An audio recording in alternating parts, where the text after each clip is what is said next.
Yo, what's up, guys? This is going to be Fairy Tale Shippuden, Chapter 41, Trump Card for Counterattack.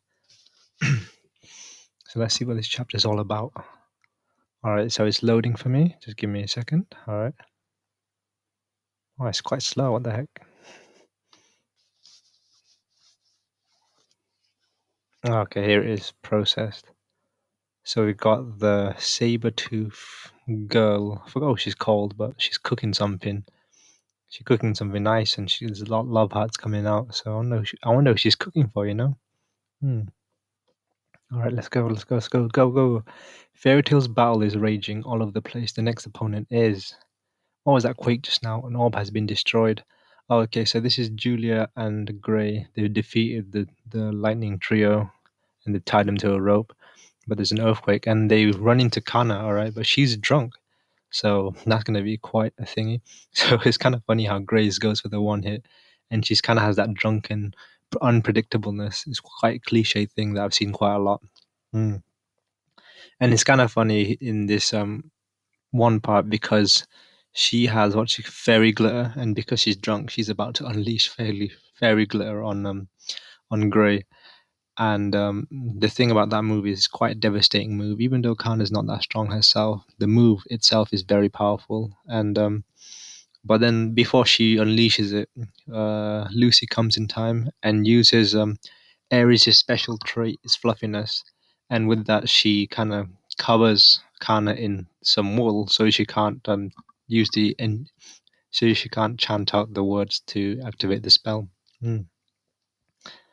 And then we also find that Plu actually has a power, which is a nose. And yeah, that's kind of funny about Plu's nose because Gray and Juvia make a comment about the drill thing and his nose. So his nose has a very good sense of smell, Plu, and that's how he found everyone. And with that, they want to use Kana's magic card to seal the enemies away. So that's kind of a flashback. Because we I swear she did that once and she never uses that ever again. So I guess it's nice to see them bringing up that previous skill, which was completely ignored for like years. Okay, so yeah, it kind of makes sense, and it seems like a viable tactic. But then Lucy ends up being what's it called, trapped in the card herself, so that's kind of funny.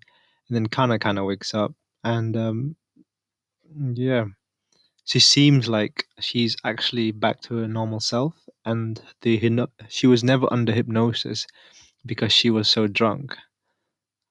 That that's kind of funny actually. It kind of makes sense because it's Kana. She's always drunk, so she's not affected by the hypnosis anymore, or never affected. I'm not really sure, but I'm thinking she was never affected in the first place.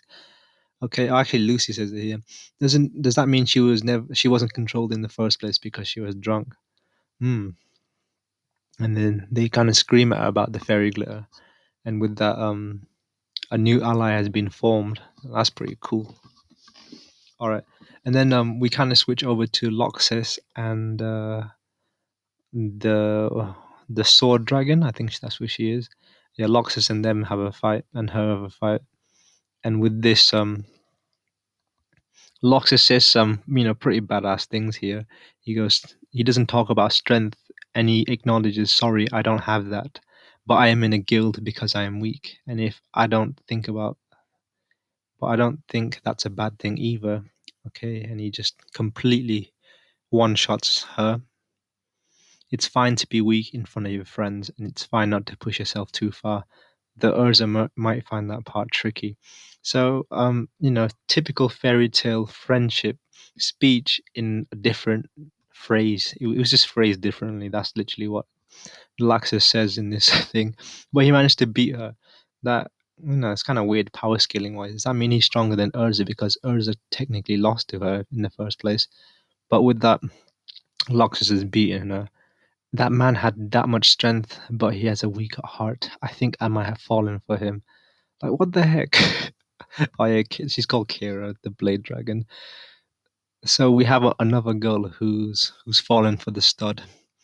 That was like number three. Even Hiramashima makes that comment in the final fairy tale chapter when there's all the rumors about who he could be dating. But that's pretty funny.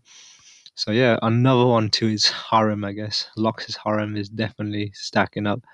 But that was it for chapter 41. There was a lot of comedic moments in this chapter, which I found funny. The highlight of the chapter was definitely Plu's nose, you know.